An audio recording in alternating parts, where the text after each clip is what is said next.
Hola a todos, Ini acá para hablar de nuevo de torneos profesionales de Go. El torneo que vamos a hablar ahora es de la LG Cup, uno de los torneos internacionales que se ha mantenido en el tiempo, no sé, los últimos 20 años, 25 años, se ha estado llevando a cabo de manera consecutiva y obviamente su auspiciador es LG de Corea. Este torneo es un poco difícil decir cómo funciona las rondas anteriores. Y esto tiene que ver con que ha cambiado en el tiempo el modo que se les selecciona a los jugadores que llegan al main draw o al grupo final que juega el torneo. Pero hay algunas cosas que son importantes de entender. La LG Cup en sus inicios, es decir, los primeros creo que 10 años, tuvo cupos reservados para jugadores de, eh, de Norteamérica y Europa. Pero desde que ese cupo desapareció no se volvió a ver ningún jugador de esas latitudes en el torneo. Tiene que ver con el hecho también de que hay que viajar y costearte un viaje, una estadía y todo para jugar un torneo clasificatorio. Que seamos sinceros, hay pocos jugadores del nivel pro en Occidente y aún menos hace 15 años atrás, para que valga la pena hacer todo eso sabiendo que probablemente vas a irte en un partido. Eh, pero hasta COVID, podríamos decir, este torneo tuvo desde el 2007 en adelante una idea de hacer un torneo clasificatorio. ¿Ya? En los últimos años este torneo clasificatorio era gigantesco y daba gran parte de los cupos para el torneo final, teniendo solo una pequeña cantidad de cupos reservados para los países. ¿Ya? Pero esto fue cambiando con el tiempo, no es tan fácil decir. Por ejemplo, al comienzo eran 6 cupos para Corea seguros, 3 para China, 3 para Japón, 1 para Taiwán y un wildcard. ¿Ya? Esto fue cambiando, ¿ya? Y post-COVID cambió de nuevo. Entonces voy a contar un poco cómo funciona el torneo y que entendamos cómo está funcionando hoy en día. ¿Ya? Quiero mostrar un par de torneos más antiguos para que se hagan una idea de que no siempre fue así. Pero creo que esto igual va a ayudar a entender un poco cómo funciona. ¿Ya? Entonces, pasemos a ver el torneo en sí mismo.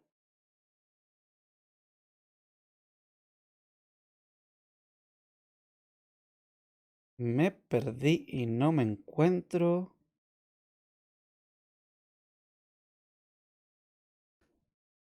Vamos. Ok, acá tenemos la LG Cup. Si se fijan, hay 24 jugadores en el torneo. Eso quiere decir que hay jugadores que son sembrados. ¿Cómo se seleccionan los sembrados de cada país? Tiendo a entender que tiene que ver con el ranking nacional o el ranking mundial de los jugadores.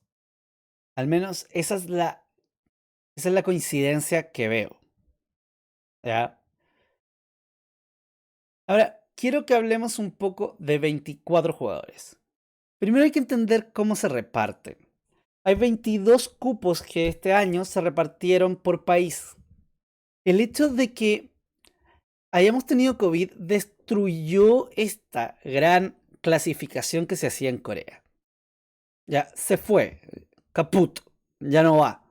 Y ya no va porque antes todos viajaban a jugar la clasificatoria y no, no lo vale. O sea, por favor no hagamos esto. Y se decidió entregar cupos por país.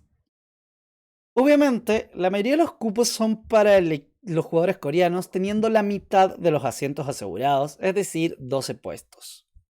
China, por su parte, tenía 6, 3 para Japón y 1 para Taiwán, así teniendo 22 de los 24 cupos. Lo que sí me gusta de este torneo es que siempre el campeón y el finalista son clasificados de manera directa a el cuadro principal. Esto hizo que, por ejemplo, este año Corea tuviera 13 representantes y China tuviera 7. ¿ya? Esto no está pensado un cambio. Inicialmente no sé, no encontré ninguna noticia al respecto, pero veamos torneos pasados para que entendamos que no siempre fue así. ¿Ya?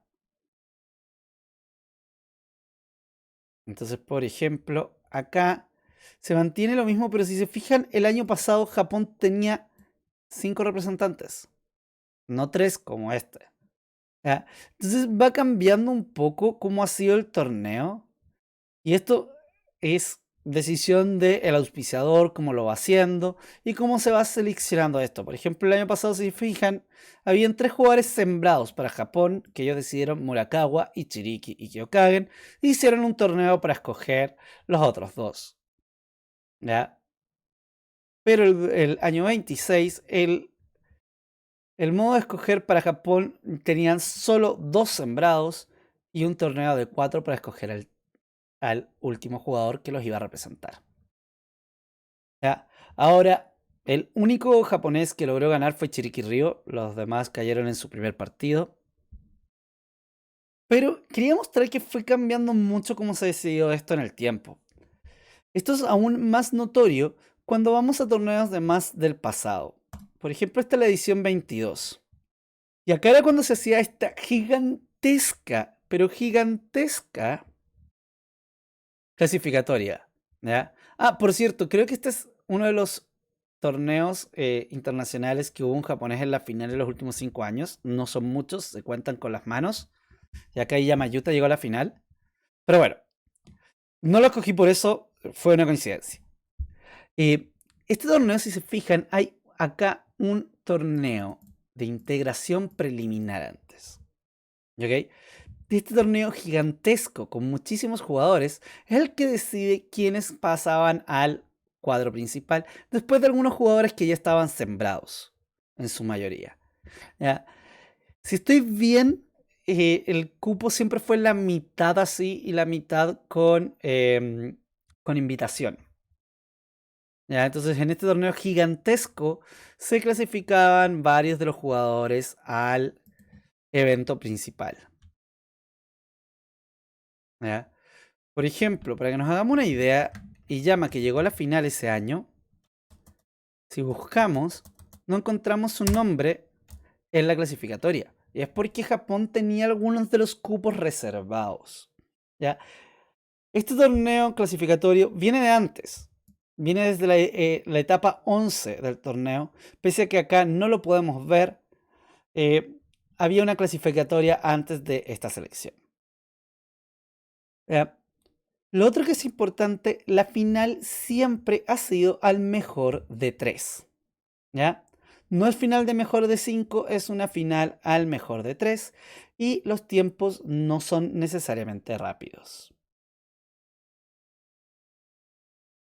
Bueno, para que entiendan un poco cómo son los tiempos del torneo, este torneo tiene 3 horas más un Bellamy de 40 segundos. No hay pausa para almorzar, entonces hay como botanas. Uy, botanas, ¿quién dice esa palabra? Hay cositas para comer en la sala, pero sería eso. ¿Ya? Este torneo, obviamente, es coreano, se juega en reglas coreanas, bla, bla, bla, bla. Y como dije, este torneo, después de la edición 11, que fue la que tenemos el cuadro completo, de ahí en adelante siempre fue a mejor de 3 la final. Y tiene esta gracia de que al ser 24 los jugadores, hay jugadores que parten con una victoria en el cuadro principal. ¿Ya? De este torneo solamente hay 2 cosas que me parecen bonitas que quiero mencionar.